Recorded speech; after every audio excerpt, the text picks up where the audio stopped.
everybody once again to this candid session of the Fireside Chat with Xanara. And this is me, Jyoti, and I have here my beautiful friend, colleague, someone I've known since, I think, I would say 2012 onwards. Maria Rubert is here. I know her as Maria. I know her as somebody who's to kickboxing during those days and who is to take her little puppy to a dog sitting, as they call it, and I learned from her how to do things. So Maria, please welcome to this Fireside Chat. Thank you so much. Hello, Jyoti. Thank you so much for thinking of me. And yes, indeed, I'm that lawyer that used to bring the dog to the Dubai office. Yes, I remember that. And I also remember, I know we got associated through a common friend, Maria, I remember that. And I know you helped me in one of my frameworks during those days in 2012 late. And I still remember one thing you had told me when we were doing this issue together. You told me, Jyoti, you need to stop being anxious. Just be patient. Don't let them know you're anxious. And I have always taken that statement even today. Yeah, that's one of the biggest things as a lawyer, because as a lawyer and as a person, I think that what bothers us the most is the unknown.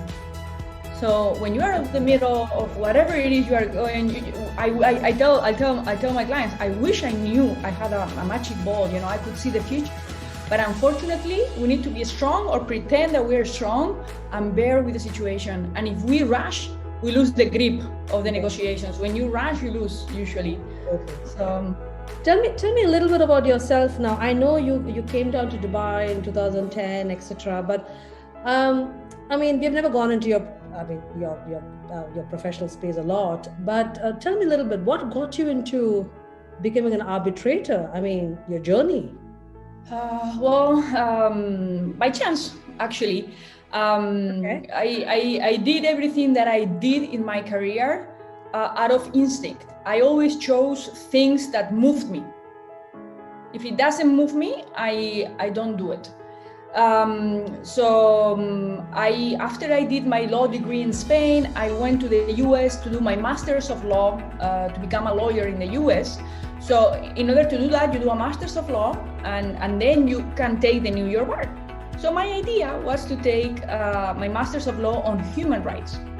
But of course, you get your family, oh no, human rights, you will not get a proper salary, you will not get a proper job.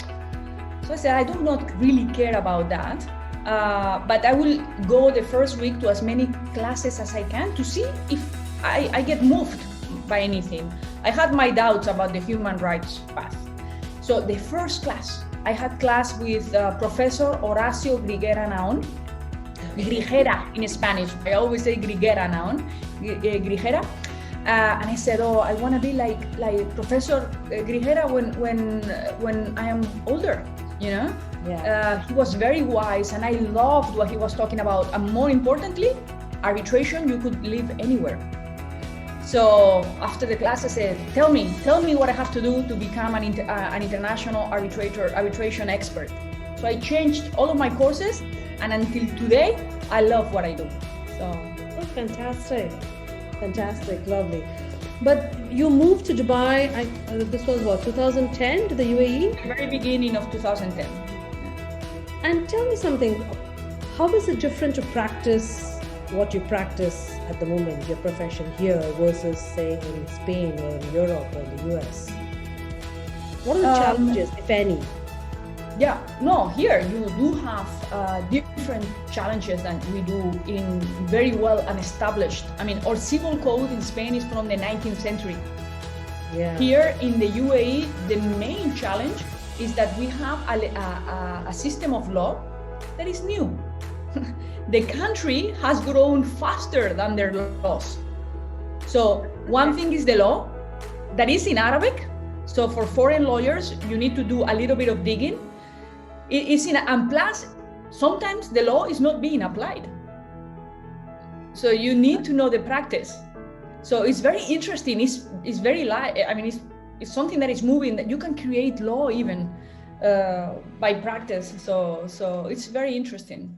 But in the Middle East here, I know it's a little different in Europe, but in the Middle East here, and for me, having been here for 4 generations, right, I find this place even today. I mean, there's changes happening now, yeah, but I would say it's still very patriarchal. It's very, men-driven in this part, and I see that a lot in the legal system as well. I mean, correct me if I'm wrong. And because I know when you're practicing here, you still need to have a local partner. You need to have certain, Arabic speaking, especially if it is not the English law, if it is local law. So, I mean, how do you find it a challenge? I mean, do you find there is a disparity, something which is very not inspiring? My first year in the UAE, I wasn't very happy because I kept comparing. So I didn't like how certain nationalities were treated, for example. So at the end I said, listen, I cannot change the system. You need to play by the system and do what you can in your small world to change it. I mean, I treat people well and that's the maximum that I can do, for example. So the same thing. I mean, I'm not going to change the system, but keep in mind that your local partner can be a woman. There are prosecutors, there are judges, there are lawyers, women, and plus, I do not think, honestly, that my career as arbitrator would be the same in Europe. I think Europe, because here, if you have the guts and you do well what you do, you will be given responsibility. You will be given the position of being in charge. In Europe, I think they are more patriarchal than they are here. Oh, that's good. I think I really think so. I think here they incentivize and support young professionals, as I was when I came in. You, when I met you in 2012, and we've known there since then till now. At that time, I think, were you single or were you married then? I was single, probably. And now you have a baby. I have a baby. Yes. And how old is she? Marco is my boy. He's almost 11 months. And how has it changed your life, Maria? Wow. Oh, I am a better professional. I am a better person. So I should have known this. I would have 5 babies by now if I would have started younger. So, there is a very popular saying that women cannot have it all, right? They try to juggle. They try to, now with you have a baby, you have 11 baby. I've got 2 big daughters. But, and I know what I've gone through when I had 2 kids together, just juggling and traveling and coming back, and I would die of guilt every day, dropping them off to school and leaving them. I would die of guilt, not being able to attend their parent-teacher meetings, etc. Now you're just on that trajectory at the moment. But when people say you can't have it all, right? I mean, how do you feel about it? That journey? I think we can have it all. Sometimes you can't. It's part, but I think that there is a mind change. When you say, look, I can have it all, why not? So I think that now I have it all. I think that now for my son, I prioritize things that I wasn't able to prioritize for myself. I wasn't able to stop at 2 p.m. To be half an hour with myself or with whoever. I was working 16 hours non-stop to levels that are not healthy. Yeah. A lawyer should be a happy person. It will be a better lawyer.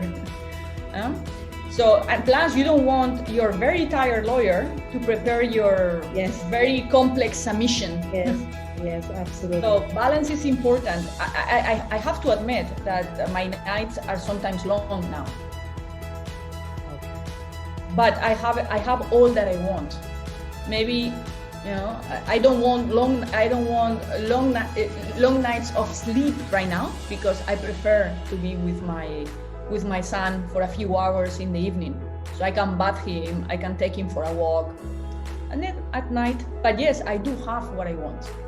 And at the end of the day, decisions have to be made on what you want. I mean, so I've come across colleagues and friends who say that, I'm taking a sabbatical now because I've got a baby, or I need to spend some time, etc.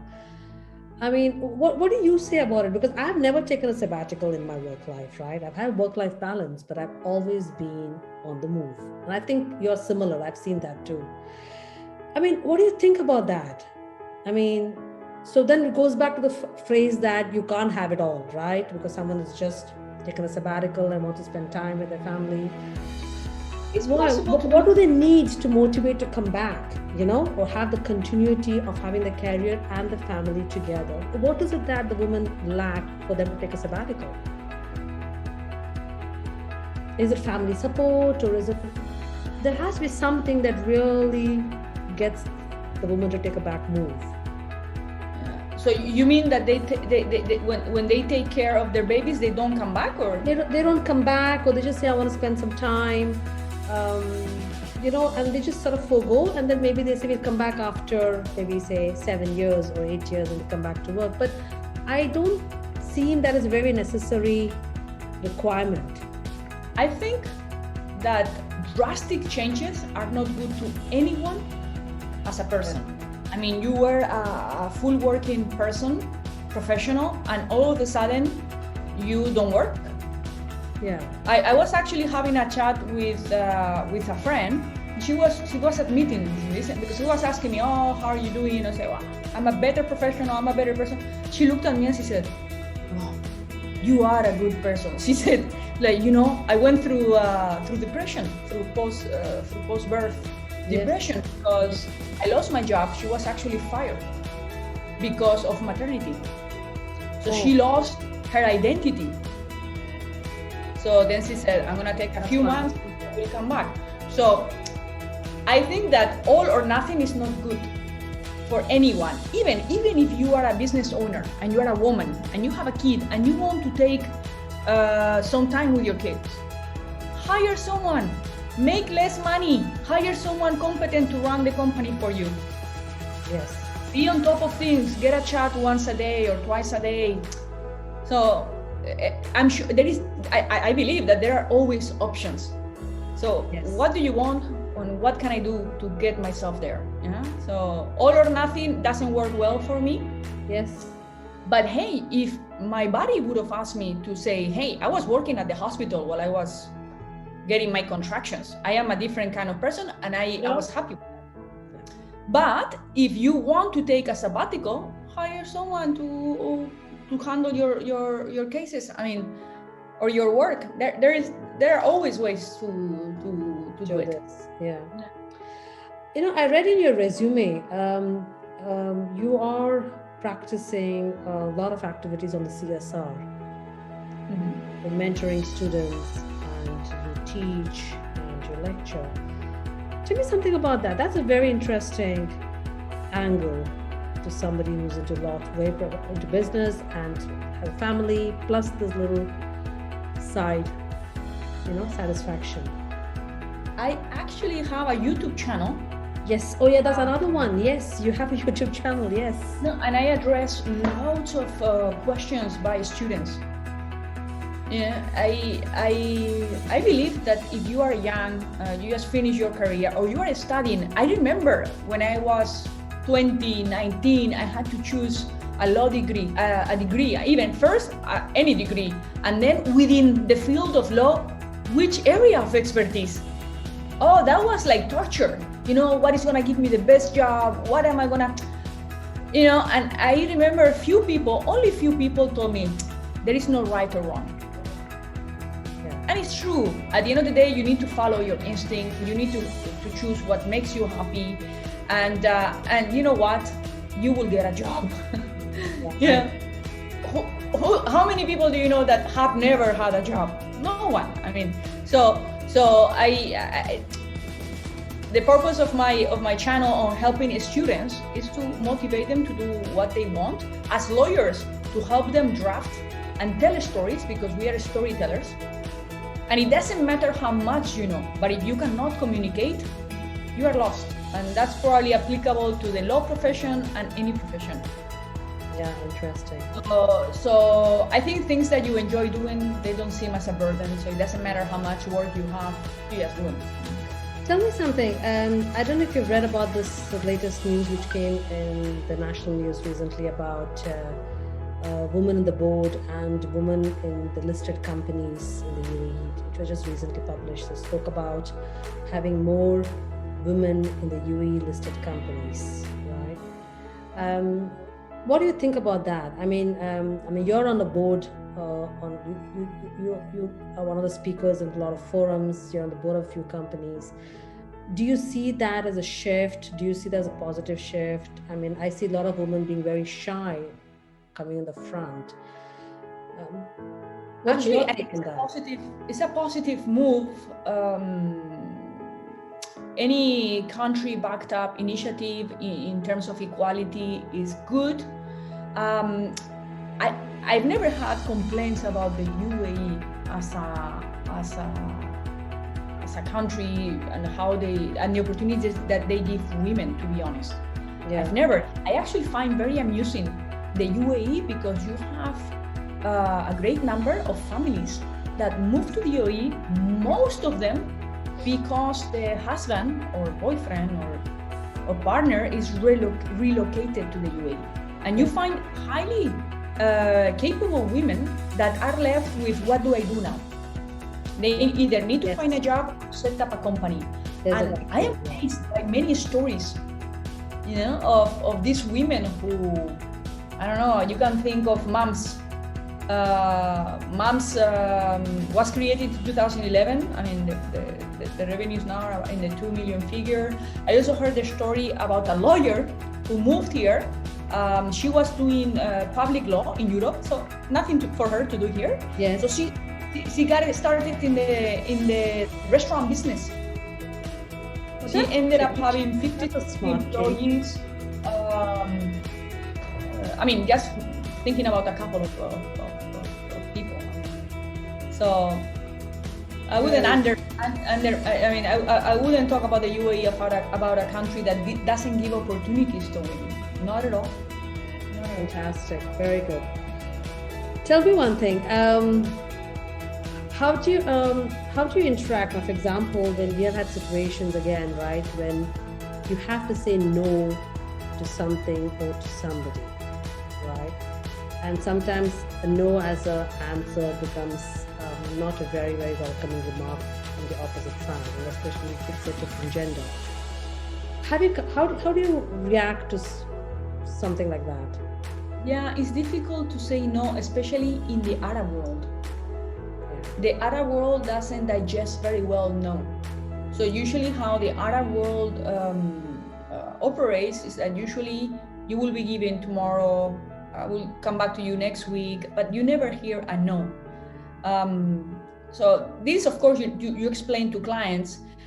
Me as a person, as a professional, once you learn the power of polite no, an assertive no, it's fantastic. Because before you learn the power of a no, you tend to justify yourself, to give excuses. Yes, not to hurt anyone, but a simple "I'm sorry, but that cannot be done." La la la la la la. I'm sorry, that cannot be done. La la la la la. I'm really sorry, that cannot be done. Closes it. But it takes practice to become an assertive professional or an assertive person. And does that only come with lawyers, or that can be applied with normal anyone? We go to school and they teach us math. I've never done an equation out of first grade or whatever course. I mean, whenever we learn this. But being assertive, we are assertive at every conversation, or we should be. But you find people that are defensive, and you find people that are very aggressive. I mean, as lawyers, you read this in negotiations and in court, etc. But I think you have to apply it. I mean, it's nice to apply it in every area of your life. Tell me, Maria, we're coming towards the end, but I just want to ask you a few very easy and mellow down questions, tell me something. What has been your most fulfilling event or episode of your life so far? Oh, the most fulfilling, I would say, is I had my life. I was a teacher, actually. When I finished my first degree, political science in the US, I was working as an English teacher for Spanish-speaking kids. So I had my life, I had my house, I had, a public job in the US. One day I woke up and I said, no, I cannot be satisfied with what I always wanted to be a lawyer, and the fact that I don't have money to pay for my law degree now, it's not gonna stop me. So I found my way. I left everything. Everyone was like, "Are you sure about this?" Society is very anchored in having a salary, having your life, and I said, "Yeah, I'm positive." I never looked back, and I absolutely love what I do today. I think I can help more people than I used to help being a teacher. I used to love teaching and helping my Latin kids, students, but I'm proud that everything worked out in the end. How do you normally challenge yourself? Every day. I think you need to train. So for me, when I look here because I have another screen, when I have to draft a submission, of course I have templates from before. Yeah. I mean, of course, not the same because the cases change, etc.